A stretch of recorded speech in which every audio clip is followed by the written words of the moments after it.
So today's video is going to be about a picture that I saw on Facebook.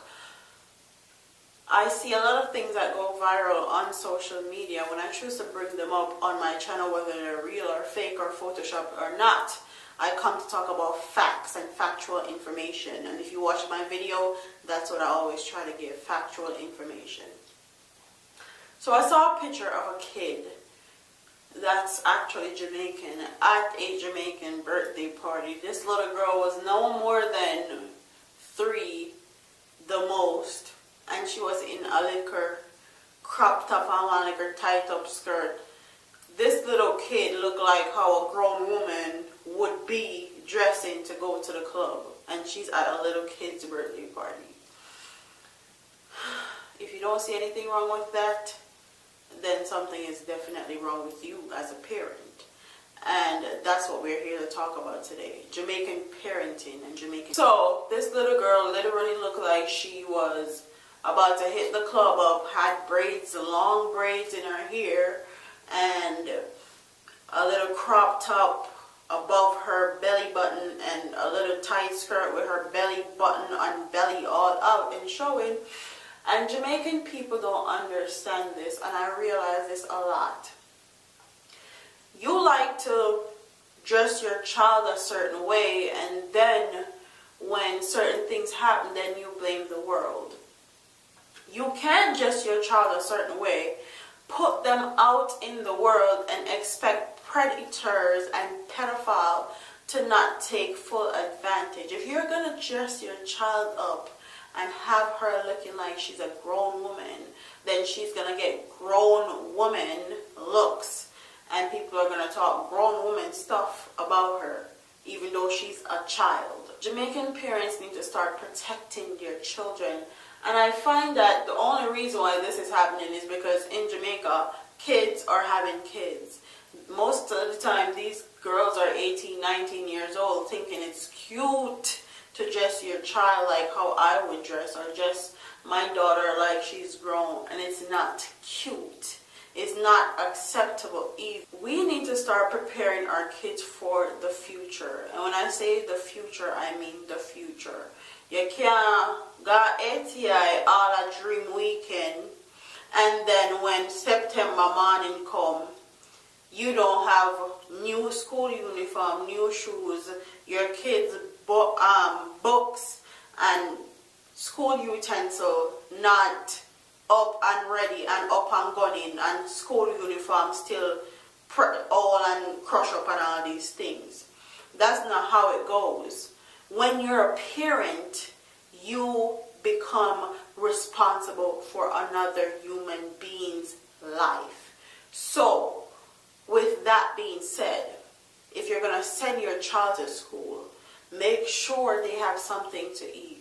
Like, make sure they have a healthy breakfast to eat. If your school doesn't give breakfast or give breaks, then you need to ensure that your child have a healthy breakfast, or else they're not going to learn anything when they go to school. That's facts number 1. And I know a lot of people are going to say a lot of people don't have it. No, for Jamaica people poor, and them can't only, I'm sure you can afford like a sugar and make some Cersei tea or some form of tea and buy one piece of bread and give your child to eat before they go to school. With that being said, PATH also have a program in Jamaica where they provide lunch for kids. So there's no, if you can't afford it, there's no need for you not using PATH and using the PATH program. They offer kids free lunch, basically.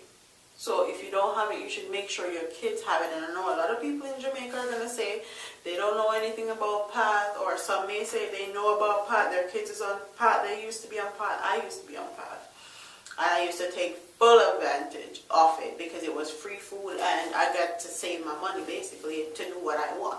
Also, make sure that your kids are on a schedule. So you can't have your kids up at 12 o'clock at night and expect them to wake up 5:30 or 6 o'clock the next morning. They're going to be tired. They're not going to learn. They're not going to be sleeping in class, and that's not their fault.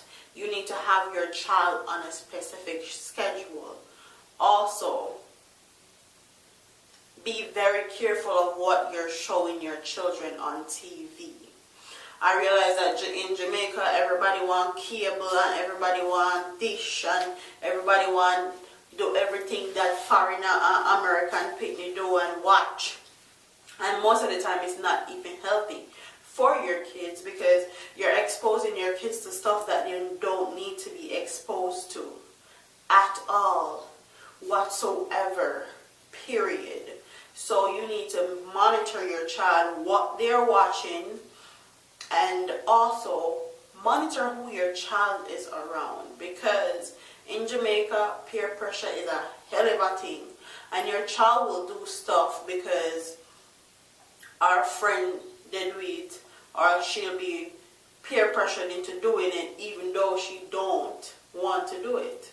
So have conversation with your children about their friends. Know who their friends are. Know their friend's mother. Make sure you got them parent teachers meet the pitney their mother and father with your pitney always there on a school or in the same grade as in school or always playing with in school. Make sure you're involved parent in their life. You can't just be one foot in and then the other foot out. You can't be a parent and then weekend, hot gal road. You have to be a parent because you choose to have a child. A child then asked to be bring into the world. And it kills me when Jamaican women or fathers, whichever one is taking care of a child, and they don't let their child see their parents because the parents not provide for them, they not give them nothing, them not do this, them not do that. That's not the parents' decision. The parents' decision, the parents is not decision. The parent is supposed to make sure that your child have both parents, have a healthy relationship with both parents. And if when your child grow up and they get to know certain details into the parents' relationship and how things went, and that child does not want to have a relationship with a specific parent, that's their decision. That's not your decision to make. Make sure to put in them father and mother in them life. And I know a lot of people are going to say you can't force people to be in your child's life. Enough of them don't want to do nothing. Enough of them don't want to go to the pitney. Once you make that effort and your child see you're making that effort for them to have a relationship with their parents and the other parent refuse, it's on them. They have to live with it with the rest of their life. They have to live with that regret and that sandbag upon their shoulder forever and ever. And the last thing about Jamaican parents that I want to address is Jamaican parents always have this mentality as soon as your kids start working or as soon as they start getting older, them tell them how they will kick them out and how they need to go to work and all that. Jamaican parents need to get this straight. You do not see anybody that's rich or wealthy kicking your kids out at 18, 16, 14, 15 years old because they could have do anything in the world that's imaginable. They could have murdered somebody. Patrick Powell is prime example of that. He went through hoops for his alleged son because his son was allegedly the one that killed Congeal Mays. And you don't hear anything about his son now. He took the blame.